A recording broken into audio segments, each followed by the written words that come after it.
Well, hi everyone. I'm Shawn Michaels with a retro review of WWE King of the Ring 1995, aka Rest Hold the Musical, aka the most boring pay-per-view in 1995, bar none. Even with some of the WCW bullshit they were doing with Hulk Hogan, at least there were a few matches on those cards, usually on the undercard, that were, livening up the crowd. And you had Great American Bash 1995. This came out in the same month. Great American Bash 1995, by the way, had Alex Wright versus Brian Pillman and Ric Flair versus Randy Savage to open and close the show. Now, everything else in there was subject for debate. There were some good things, there were a lot of messy things, but by and large, they opened the show and closed the show strong. This was during a time where Vince McMahon wanted to go with big guys because he had Diesel as champion and he wanted to create a new monster heel to, face off against Diesel at SummerSlam. So he had Mabel win it. Now, Mabel is one of the worst King of the Ring winners of all time. And it's not that the guy wasn't a decent athlete, but he was also somebody that injured a lot of people. I mean, he injured Diesel. He was injuring he injured one of the Samoans, I believe, one of the head shrinkers. And he also injured The Undertaker. That's why Undertaker had that, mask on there and became the Phantom of The Undertaker. This was a really rotten show. It's one of the worst pay-per-views WWE has put on from the 90s on. It's just everything that could have gone wrong went wrong. The tournament qualifying matches have been happening for a number of weeks. Now, that's not necessarily the worst thing in the world, but go all the way back to In Your House, 1995, the first one. I reviewed that, and Mabel versus Adam Bomb, or Adam Bong, because somebody had to be hitting the bong to come up with the idea of Mabel being the victor. And, Brian Clark was also in a team called Chronic in WCW, so let's just go with that. It was a 2-minute qualifying match, and Mabel won. And that was all the way back, like about 6 weeks before this pay-per-view started. And then they were showing footage during, interspersing it, showing people that qualified. I'll go into that here in a little bit, but that's just giving you a little bit of a background. They had a qualifying match that was actually on the pre-show that was in the arena because they hadn't even set the full tournament yet. Savio Vega, with Razor Ramon in his corner with taped ribs, took on IRS with Ted DiBiase in his corner. And Savio Vega won with a leg lariat after about 5.5 minutes. And that wasn't a bad match. And Savio Vega was a hell of a worker. It's a shame he wasn't taken a little more seriously in WWE. I'd say after like mid-96, they pretty much just treat him like a goddamn jobber. It was actually pretty ridiculous. He had a good series match with Steve Austin when he was the ringmaster. That was going to get over. Vince McMahon was a fucking idiot in the New Generation era and finally had to, let people be themselves because nobody was going to buy into Garbage Man or The Goon or, TL Hopper. Even if these wrestlers weren't all that great, putting those kind of gimmicks on them just was not going to work. Freddie, Joe, Floyd, anybody. There were a lot of really rotten gimmicks in the New Generation era. So anyway, yeah, Savio Vega qualifies, and now he's got to work, many matches. He's got to work 3 more matches to win the tournament. So we have Vince and Doc Hendricks in a really dialed-down outfit for Doc, that is. A.k.a. Michael Hayes, by the way. They were doing decent commentary. Michael Hayes is an incredible talker, was not all that good when he was a character of Doc Hendricks. He was a caricature of himself. So the first round match is Yokozuna, who at this point, and I'm sorry, this is not even me trying to be mean, point out the obvious. Yoko wanted to keep getting bigger to be the biggest wrestler the biggest wrestler size-wise in wrestling at that point. And he was like 600-something pounds. It was getting ridiculous. He didn't have any mobility, and even though he was still safe enough with guys, carrying that much weight, you could injure people. But also, his match quality dropped down. Now, he was never an incredible worker anyway, but he had natural timing and was a very good athlete. And when he was, working with Bret, and even the match where he worked with Hulk, even the matches he had with Taker, the Survivor Series 94 one, then they sent him away to lose weight, and that didn't work. He could have good matches on occasion. By this point, he was gassed after a couple minutes. And he took on Savio Vega, and this was evident by the fact there were a lot of rest holds and everything, and Vince was impressed with Yokozuna's girth. There was a lot of really, complete bullshit stuff on here, and this was definitely Rest Hold the musical, because this pay-per-view was like at least 60% rest holds. Now, I understand the rest holds are there for people to catch their breath, to slow things down and everything and heat things back up. There's nothing wrong with that. It is Wrestling Psychology 101, and wrestles have been used, since the dawn of time and have been implemented in the right matches and put the right way. They actually can work. The problem is it was obvious these guys were just stalling for time, and if they didn't put this pay-per-view well together at all, or together well at all. However, I want a sentence structure, I will. And then we get Owen coming out in his suit. He attacks Razor, has a distraction and everything. But no, Savio Vega gets a count-out victory over Yokozuna. Okay, I mean, it is what it is. It's not the worst goddamn thing in the world, because he should have gotten a count-out victory. Not countdown. We don't want to go with that movie. But yeah, he should have fucking won. And here's why he should have fucking won. Because there's no reason why he should have pinned Yokozuna, because they were still trying to build him. But also, Savio had just beaten a guy. He was getting tired because he had just wrestled. So yeah, this is a natural way to give him a win to open the pay-per-view proper, and then give him a chance to rest. And then Lawler's preparing for his Kiss My Foot match or whatever. Jerry Lawler really was, to me, even though I understand why people like him, and yes, maybe I just don't get some territorial wrestling, I never got it with Lawler. This feud with Bret, I didn't mind some of the promos he did, but the matches were not very good, because Lawler really was not to me, he was not very interesting in the ring. That's not to say that he didn't have his fans. I just never found him interesting. Then we have the Roadie, who is the future Road Dogg, with Jeff Jarrett versus Bob Sparkplug Holly. Sparky Plug. He was a race car driver. It's no wonder that Bob Holly had some bullshit gimmicks and maybe got frustrated, a little bit of a chip on his shoulder. I mean, I don't know the guy. But I would get a chip on my shoulder having Sparky Plug and then being part of the new Midnight Express, which didn't get over at all. But anyway, well, Roadie won, but the win didn't matter to him, because according to Road Dogg, wins and losses don't matter. Road Dogg's a fucking idiot and is fucking lucky that he kept the goddamn job as long as he did, because he was a very mediocre worker and was really only a good promo. I mean, that's really about it, and a lot of his promos really just boiled down to sound bites. That's pretty much all they were. He probably was the best talker besides his dad, because his dad was everything, and then every brother seemed to get, work rate or match a bit, or, match quality, or one seemed to get, the body. Road Dogg definitely was the guy that got the, the gift of gab. Still doesn't mean he was any good in the ring, and he really fucking wasn't. I mean, you want to talk about somebody that did a lot with very, very, very, very little. He's a prime example of that.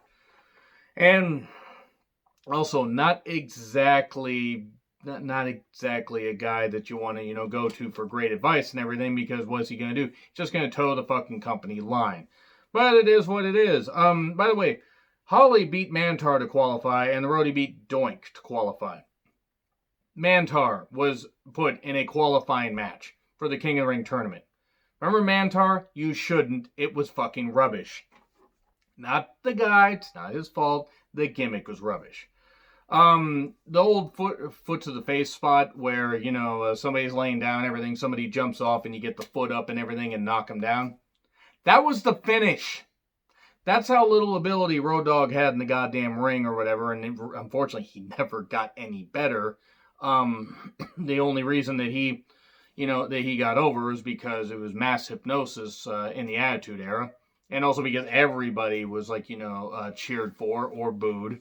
Everybody got a big reaction in the Attitude Era, and if you didn't, you were pretty much sent down the card pretty quickly. Tiger Ali Singh. I'm sorry. I'm sure he's a nice guy, but it didn't work with him. So, the botched 3 count, because it looked like Holly was supposed to kick out, but the ref just called it. So we are off to a rip-roaring start here. Rip-roaring, rip-roaring, rip-snorting, rootin'-tootin', I have no goddamn idea. Shawn Michaels versus Kama with Ted DiBiase. So Kama was involved in a feud with The Undertaker at this time, because he had stolen the urn, he was going to melt it down into a chain. And by the way, Kama would later become the Godfather. This is a 15-minute draw. Because why do you put Shawn Michaels in the tournament if you're not going to have him at least get to the finals and do some kind of screwy thing? Now, the plan was to have Shawn Michaels beat Jeff Jarrett at the Next In Your House and then face Razor Ramon in a ladder match at SummerSlam 95.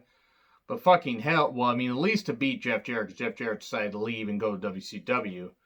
But this was it was just not good. And fucking hell, Vince probably had to change his pants with how much he came all over himself when Shawn Michaels was on the offense. Now, I'm not saying that Shawn didn't do a lot of good for Vince. He gave him a lot of headaches and everything, but it was weird. Kama focused on Shawn's back a lot. You know, that back that he totally legit injured in 1998. I think he may have injured it, but I think he might have been playing it up because, boy, he got paid guaranteed money for 3+ years. And then finally got clean and everything. Anyway, whatever. Enough conspiracy theories. So, yeah, we get a 15-minute time limit draw. And then Shawn hits a super kick afterwards, sweet chin music. And I guess he yells at Vince or somebody. He maybe yelled at a fan. I don't have a goddamn clue because he's starting to get pilled out of his goddamn mind here. Mr. Backlund for president. Bob Backlund yelling. Yes, this is exactly what I want in my wrestling. Actually, I like Bob Backlund. I thought these promos were entertaining. He's a nut, but he was a good kind of nut. So we then get Mabel versus The Undertaker. They did wind effects. Wind blowing effects and stuff like that. Remember the village Narsh? Remember that in Final Fantasy 3? Well, 6. Remember that? That's what it sounded like. And it was actually rather hilarious. At some point, I need to see if I can maybe get an SNES Classic and see if that's on there. And if it's not on there, I need to find a way to play Final Fantasy 3 and stream it. One day I might have the money to do that. Moving on. Yeah, this was shit. It was Taker. Taker could work with just about anybody, but he couldn't work with Mabel because Mabel couldn't fucking work and didn't want to work any good. And Rest Hold City, my God, there was a ref bump, a choke slam where he got it maybe 2 inches off the ground. To be fair, Mabel's a big guy, and Taker, as strong as he is, can only do so much. And then Kama attacks, and then Mabel covers 1, 2, 3. So that's how we do that. We screw over Undertaker. We have Mabel, the worst worker out of anybody not named Road Dogg in this match or in this tournament. He wins. So then we get the Hall of Fame class. By the way, because of the time limit draw between Shawn Michaels and Kama, Mabel goes to the finals. Hall of Fame 1995 class. Ernie Ladd, cool. Fabulous Moolah. Man, all her fans would ever cheer her on, all 2 of them. Fabulous Moolah is hopefully burning in hell for the rotten, stupid bitch that she was, holding people back and, withholding all their money and stuff like that. You ever see a Dark Side of the Ring episode? Yeah. Moolah deserved to be buried. And I don't fucking care if anybody's upset about that. Anyway, let's move on from that. Ivan Putski. Cool. All right. He meant a lot. Pedro Morales. I forget who accepted for him. I think it was Savio Vega. The Grand Wizard of Wrestling. I always emphasize that because no, he was not dressed like that. For, newer fans, he was actually... Google WWE Grand Wizard and you will actually see what I mean. He just wore flashy outfits and stuff like that and was very, very loud. But he could also, he really had the gift of gab and was really good at getting people over. Then Antonino Rocca, George Animal Steel. If there's anybody else I forgot, sorry. Again, hopefully Fabulous Moolah's burning in hell. Brody with Jeff Jarrett versus Savio Vega with Razor Ramon. It's a semifinal match. And the winner faces Mabel. Rest holds. And boring spots, and interference attempts, and the dreaded roll-up, the most devastating maneuver in all the professional wrestling. Surprise roll-up, 1, 2, 3. So there we go, Savio Vega advances. Bret versus Lawler, Kiss My Foot match. Huge pop for Bret, a lot of stalling, a lot of Lawler did hit 3 pile drivers, but during each one kept stalling and everything, and then eventually hit the 3rd one and tried to pin. 1, 2, Bret kicks out. Hakushi, and I forget his manager's name, it's not really that important. They try to interfere. We get, but that doesn't work. We get a sharpshooter, Lawler taps. They try interfering again. They get knocked out. Bret puts his foot in Lawler's mouth and then puts Lawler's own foot in his mouth. Yeah, that's what happened. That was Bret getting his revenge on all the bullshit that Lawler put him through, but it is what it is. And we got Dr. Isaac yank him out of all this. That's what they did with the future Kane, was they made him a demented dentist. Anyway, so we get WWF and Special Olympics footage. Okay, cool. They've been partnering with them for quite a goddamn while. We then get Mabel versus Savio Vega, King in the Ring finals. This is where the ECW chants came out, and holy shit, the ECW chants. My God, It was glorious. I'm not even the biggest ECW fan, putting it out here right now, but you know what? This fucking show deserved it. Vince McMahon deserved it. I feel bad for Savio. I don't feel bad for Mabel for what he was worth, which wasn't much of anything. But there were long rest hold spots, which, to be fair, yes, Mabel had already worked a match. But when you're carried at that point, you really shouldn't be all that tired. And Savio had worked a lot harder and wasn't even all that winded, but this is just terrible. Even though Savio tried, we get Splash, we get Splash for 3. And the crowd booed. Razor tries attacking both of them, gets his ribs targeted, gets a awkward elbow, from Mabel off the ropes. Then 1, 2, 3 Kid comes in, and then he's done. He's knocked down. And then Mo reads from the Royal Scroll. And tries, I think he kept losing his place, or he was just trying to get away where it's like, well, I'm going to start over if you guys are going to keep doing that. Or he just lost his place. Mo was never really good at promos. And Mabel had a sword. Apparently to cut giant steaks, or something. Or cut people. I'm not sure, because the Berserker tried to kill Undertaker with a sword once. Remember that? God, that was really scary. That was really bad. Sid whispered and then yelled in a promo. Mabel, by the way, one of the worst King of the Ring winners of all time. I still argue that Baron Corbin's the worst King of the Ring winner of all time, but I digress. So, Sid and Tatanka versus Diesel and Bam Bam. Now, Diesel had an elbow operation and had, or like a procedure, and he had a huge, thing on his arm, a huge elbow pad. Okay, so he couldn't do all that much, but he was a champion. They were still trying to go with this thing with him and Sid.